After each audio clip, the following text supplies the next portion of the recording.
أعوذ بالله من الشيطان الرجيم. بسم الله الرحمن الرحيم.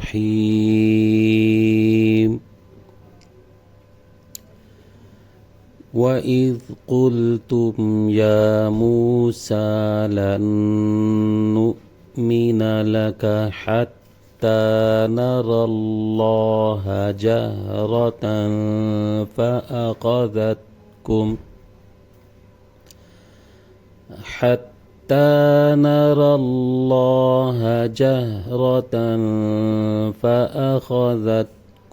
الصاعقة وأنتم تنظرون. صدق الله العظيم. اعوذ باللہ من الشیطان الرجیم. بسم اللہ الرحمن الرحیم. رب اشرح لی صدری ویسر لی امری واحلل عقدۃ من لسانی یفقہوا قولی. اللہ پاک کے کرم اور فضل سے، اس کی دی ہوئی توفیق سے ابھی جو سورۃ بقرہ کی آیت مبارکہ کی آپ نے تلاوت سماعت فرمائی، اسی کا ترجمہ اور تفسیر جانتے ہیں. وَإِذْ قُلْتُمْ، اور اس جب قُلْتُمْ کہا تم نے، یا موسیٰ اے موسیٰ، لن نؤمنا ہرگز نہیں ہم ایمان لائیں گے، لاکا واسطے تیرے، حتیٰ یہاں تک، نر اللہ ہم دیکھ لیں، جہرتاً ظاہر میں، فآخذتکم پس پکڑ لیا تم کو، صاعقۃ کڑک نے، با اور اس حال میں، انتم تم، تنظرون تم دیکھ رہے تھے، یعنی تم کو اس حال میں پکڑ لیا کہ تم کو وہ دیکھ رہے تھے. اور جب تم نے کہا کہ اے موسیٰ ہم ہرگز تمہارا یقین نہ لائیں گے کہ جب تک اعلانیہ اللہ تبارک و تعالیٰ کو نہ دیکھ لیں، تو تمہیں کڑک نے آ لیا اور یہ تم منظر دیکھ رہے تھے. اس آیت مبارکہ میں رب تعالیٰ نے اسی جو واقعہ حضرت موسیٰ علیہ السلام کا بیان ہو رہے ہیں، جو حالات، وہی آگے فرما رہے ہیں رب تعالیٰ کہ فرعونی جب ہلاک ہو گئے تو حضرت موسیٰ علیہ السلام کو توریت عطا ہوئی تھی، اور وہ توریت لے کر واپس تشریف لائے تو دیکھا کہ بچڑے کی پوجا ہو رہی ہے، اور وہ لوگوں پر سخت غضبناک ہوئے. لوگوں کو جو اس کے بعد پھر ہلاک بھی کیا گیا، وہ واقعہ بھی پیچھے گزر چکا ہے، آیات کے تفصیل اس کی. اور پھر موسیٰ علیہ السلام نے یہ سوچا کہ میں کچھ لوگوں کو اللہ تبارک و تعالیٰ کی بارگاہ میں لے کر جاتا ہوں، اور یہ وہاں جا کر اس بچڑے کی عبادت کی معافی مانگے.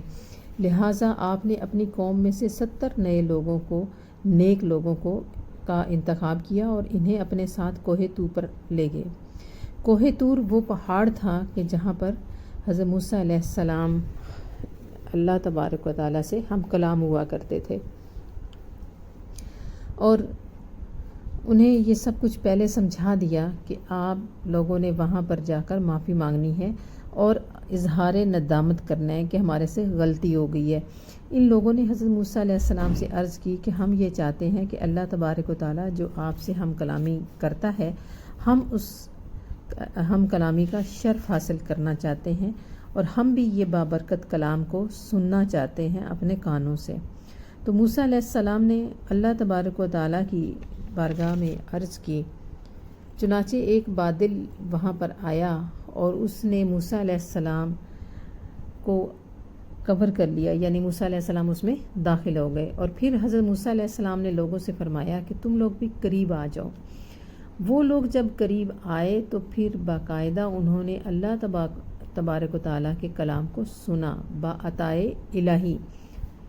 اب یہ کلام تو سن ہی چکے تھے، تو اب انہوں نے کہا کہ ہم اپنی آنکھوں سے جب تک اللہ تبارک و تعالیٰ کو نہ دیکھ لیں، یعنی ہم اپنی سر کی آنکھوں سے دیکھنا چاہتے ہیں، تو اس وقت تک ہم آپ پر ایمان نہیں لائیں گے.